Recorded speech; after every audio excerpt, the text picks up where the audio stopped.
Welcome to In Conversation with Ridouts. We have decided to put together a series of short talks to cover topics that our clients say they're interested in knowing a little bit more about. So these will appeal to health and social care providers with questions about processes and policy and how this might affect their service. Today, we're starting with the issue of registering the right support. It's a piece of CQC guidance that's having a huge impact on providers all over the country. I'm joined by my colleagues Paul Ridout, Managing Director here at Ridouts, and Laura Paton, an Associate Solicitor. My name is Jenny Wilde, I'm also a Director, and I think we should just launch straight into our conversation. People watching this who may not know anything about registering the right support, Paul, could you talk a little bit about what that issue is and how it's affecting our clients? Well, yes, Jenny, the registering the right support is the operational guidance which follows on from another guidance paper from government called Building the Right Support, which followed on from the scandals in residential care for people with learning difficulties, first of all in Cornwall and then in the infamous Winterbourne View and other cases which have come to light even quite recently. So the idea was that people from various places around the country accommodated in residential care were not being looked after very well and needed to be accommodated in more suitable, person-friendly accommodation, usually on a much smaller scale. And if you go with the CQC line, in sort of urban communities rather than in the countryside, which is something that CQC don't seem to think is appropriate for the care of those with learning difficulties. I don't know what happened to choice. But that's the background to registering the right support. It's CQC statutory guidance, but that it only has to be taken into account by CQC and by those who are seeking to develop or improve facilities. It's not a binding statutory document. I think it's maybe interesting just to think about the sort of difficult implementation that it had. CQC were criticised for almost rushing it out back in February 2016, I think it was, at which point they hadn't consulted properly, if at all. And I know that a number of providers and groups amongst the sector felt very strongly about it. It was eventually consulted on following them raising concerns, and it was reissued in its current form in June 2017. But more recently this year, CQC have noticed and acknowledged that there are areas of it that require to be developed or better explained, and they are in the process of revisiting it. What exactly that will look like, we're not clear. They've just finished what they described as a scoping exercise where they had identified a number of questions that they think are the issues that need to be looked at again, but they are looking for providers and stakeholders to engage with that. So things around the definition of congregate settings, campus-style settings, numbers and size of service are issues that they've identified, and they're certainly issues that we have dealt with in cases as being real hot topics for providers. So hopefully there will be some change in the offing, but it's not exactly clear what the time frame is or whether there'll be any further consultation on the document. You alluded to a bumpy ride for this guidance and some problems associated with it. What, Paul, have been the issues that our clients have experienced? What impact has it had on the sector? It's had a huge impact because people who have spent many hundreds of thousands of pounds developing sites that they believed were appropriate and which they knew were in demand for use and occupation were suddenly standing idle because they couldn't be used without registration. And CQC were interpreting this guidance so as to seek to avoid to register almost anything. Now, at the moment, virtually every case we've had, people have already spent the investment on development, but we're just starting to see cases come about. We've got one just come in where people are making the investment decision. Okay. And inevitably, many of those investment decisions will not happen. Lending banks won't lend. Private equity and institutional investors are not likely to invest in something that they see as with real barriers to entry beyond that which exists from the registration process. I think that's right, and I think it's important to note as well, I alluded to the guidance almost being rushed in at the outset, and at that time providers had no mechanism for getting in touch with CQC to say, this is what I'm thinking about doing, you know, is this likely to fit with the guidance or not? I mean, other than contacting the National Contact Centre, where responses I think were a little bit variable and no one really knew how to deal with them. Since CQC have advised that they are going to review the guidance, you will see from their website they've also updated the information that they will give to providers specifically of learning disability services pre-application stage. They are now saying that if you have an idea for development or investment, you should contact CQC. They will give you expert advice, I believe they're saying, and information about whether or not it meets with the requirements. I think it's good that CQC are now opening a dialogue, if not maybe a little too late. However, for providers, I think they have to be aware of the potential almost conflict of interest. I mean, ultimately CQC are the people that are going to adjudicate on the application, so that should be borne in mind. But also, and CQC's website says this as well, ultimately this pre-advice stage, they can't give you a concrete answer one way or the other about whether the application is likely to be granted. They can only do that once you've submitted your application, and obviously that has practical implications for providers who are seeking investment, etc. You know, banks will be looking for something a bit more certain than that. Understandably. And Jenny, it brings into focus a problem with the whole registration system in health and social care, because there is no pre-qualification type of process upon which people can rely. Yeah. And so you actually have to make the decision to build it, to staff it, to commission it, to equip it, and have people waiting to go in.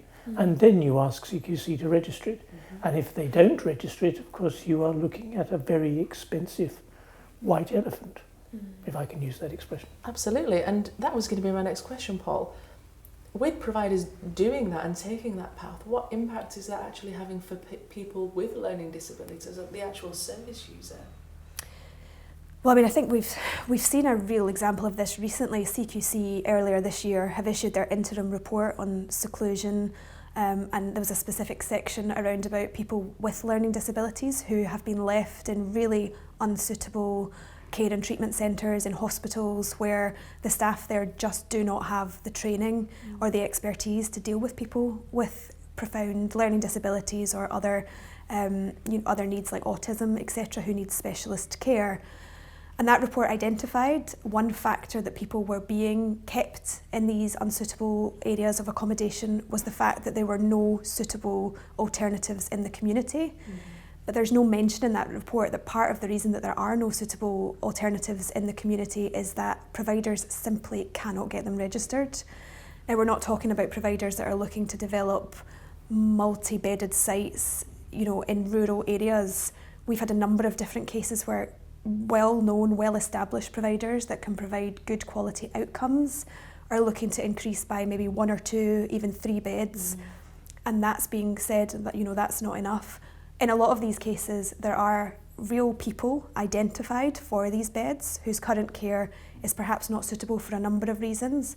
And the main barrier that they can't move into more suitable care is the fact that CQC will not register or are delaying the process. I think perhaps Paul will come on to talk about it, but the actual registration process itself with registering the right support has become extremely protracted and lengthy and difficult for providers. And the real human cost to that is that people are left in unsuitable accommodation for much longer than they need to be. They are these people with learning difficulties, many of whom can move out into community-based environments that don't involve the delivery of 24-hour personal care. But there are a small number, it's about 3,000, who actually need that care, and CQC have set their face slightly against that. And so they are at the moment accommodated in things called, or premises, establishments called ATUs, Assessment and Treatment Centres. And those are really old-fashioned institutional mental health centres, although they have a slightly posh name. And if people cannot find their way through into the type of community service that our clients are wanting to offer, they either have to stay in these most unsuitable places or they go back to a form of secure mental health, which is a backward step and which is really distressing for them, but even more distressing for their families and loved ones who want something better for them and were promised it in the aftermath of the Winterbourne View scandal. And it just hasn't happened. And it does seem really very odd that CQC, who are saying that they want to see a new method of person-centered care, are actually the instrument of obstructing much of the development and may bring it to a grinding halt.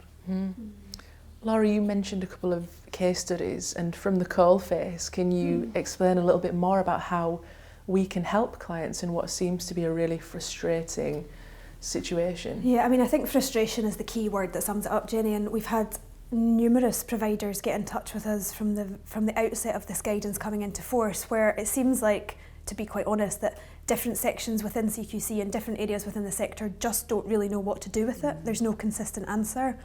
But because of that, it has meant that applications become delayed. Now, if a provider was coming to me at the outset before they've made their application, I would be advising them to make it clear, demonstrably clear with evidence in their application how they have had regard to the Registering the Right Support guidance and how they can further the principles and deliver good outcomes for people. However, I've had other clients get in touch with me at various stages through the process. A number of these have supplied that evidence as part of their application, but CQC have pushed back and said it's not enough. A key factor that I've seen in all of these cases, and I can say that absolutely, is delay.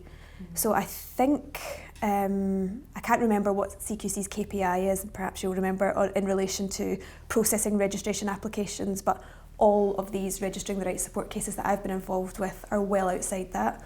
I think it's normally, they say around 6 to 12 weeks, don't they? And it varies so hugely. Yeah, I mean, I think it's always a bit variable, but that's the target. But essentially what seems to be happening is that the application goes in, the site visit happens, a notice of proposal is issued to refuse, and that notice of proposal, providers have 28 days to respond and provide representations. So answers to the questions that CQC have asked. Frustratingly for some of my clients, the thing has been that they have supplied that information as part of the application, but CQC have come back to say, that's not enough, or to ask questions that are perhaps out with the realm of the application process.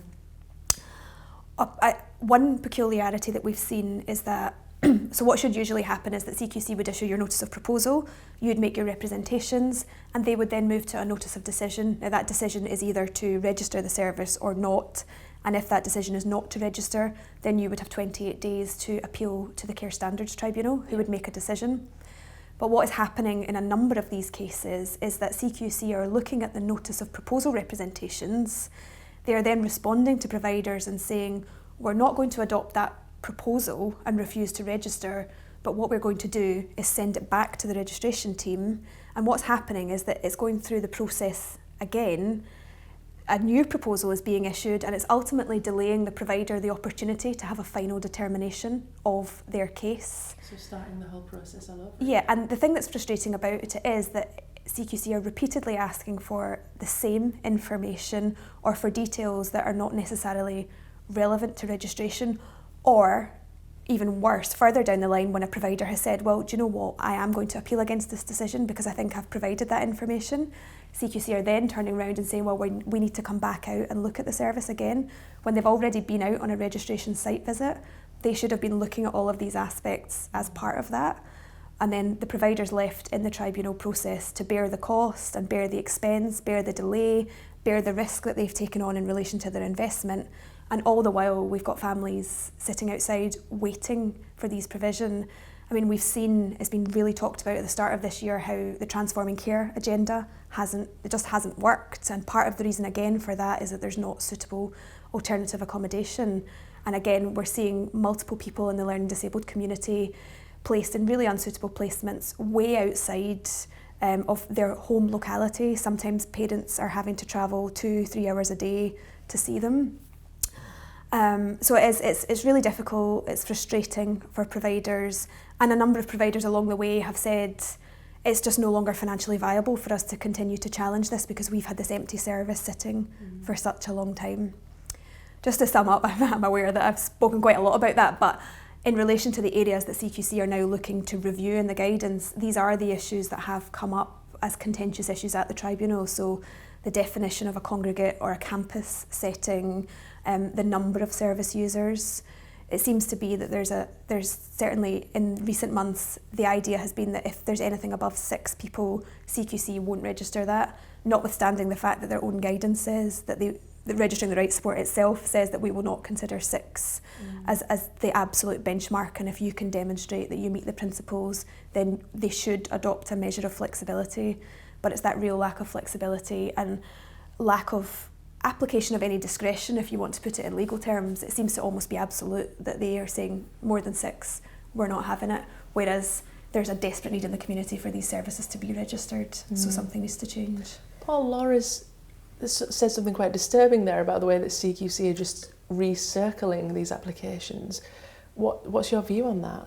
Doesn't sound right to me. Well, I regard it as with some horror, because the CQC have their job to do, they have a role to play, they should really be inspecting facilities against a set of benchmarks. They have absolutely clearly decided that they're going to try and shape and mould the market, as opposed to looking at whether facilities meet the basic requirements. After all, Jenny, when people are going to be admitted into these relatively small facilities or very small facilities, they won't be admitted unless they're individually carefully assessed and care plan managed. So my view is that CQC have decided not to register anything as a matter of principle. And they've also decided that they don't wish to spend loads and loads of money, public money, on tribunals that they can't control, because CQC does like to control the process. And the tribunal is not controlled by CQC. But you're talking about somewhere between £60,000 and £100,000. People have spent maybe £300,000, £350,000 on the development, another £60,000 to £100,000, and the loss. And I have a case where they've actually turned down 5.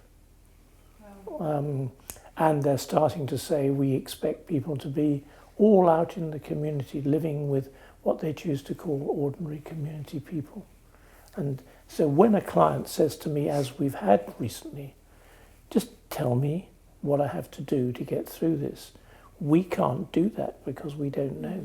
So we at CQC will probably refuse anything and everything that comes along and see how far people will go. I think just going back to what Paul has said about the expectation of, or what CQC's expectation of what they will register, and the idea that it should all fit with the national model, and that is small community-based settings, close to local amenities. A real frustration that providers have had, that I have dealt with, is the lack of acknowledgement by CQC, or almost the denial of choice to this service user group. It's almost like saying to you, you're from a certain area, you must want to live in a certain type of housing. Anyone can choose to live in any manner, any different type of housing setting. And the way that CQC is constraining the application of this guidance is to say that everybody that's got a learning disability or autism wants to live in small community-based settings, and it's just not correct. I mean, I absolutely accept that we need to move away, and more recent scandals have underlined this. We must move away from the institutionalised setting, accept that that's not appropriate. And I also accept that small community-based settings will work for a number of people with learning disabilities and autism, and they will achieve good outcomes. But there are such a range of needs, and there are such a range of things that have to be considered. And quite often the people that are developing the services around these people's needs will be the providers. They know this service user group, but because it doesn't fit this national model, CQC won't register it. And I think that's the thing that's most frustrating, and the thing that's most worrying for the learning disabled community, to be honest, is that CQC are just taking away that choice for people with learning disabilities and autism. Well, it's not compatible, is it, with what CQC purports to promote, which is individual rights and person-centered care.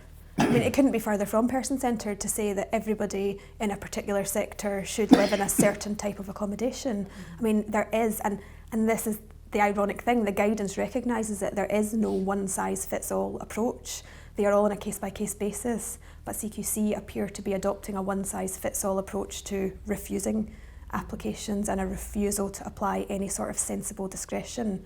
And it is coming into a crisis point. It's interesting at the beginning of this year to see how much is in the news about social care and the problems, and lack of funding is one thing, but lack of availability of accommodation, particularly in this service user group, learning disability and autism, is a big factor. It's a big factor why transforming care hasn't worked. It's a big factor in why people are still experiencing seclusion and segregation in hospitals.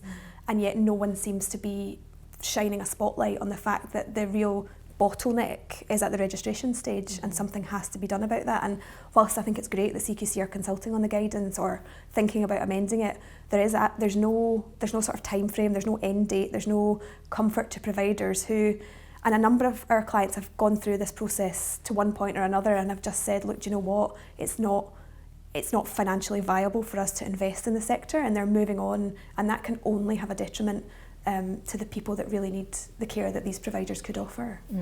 I think what we've discussed amounts to almost a national scandal, Paul.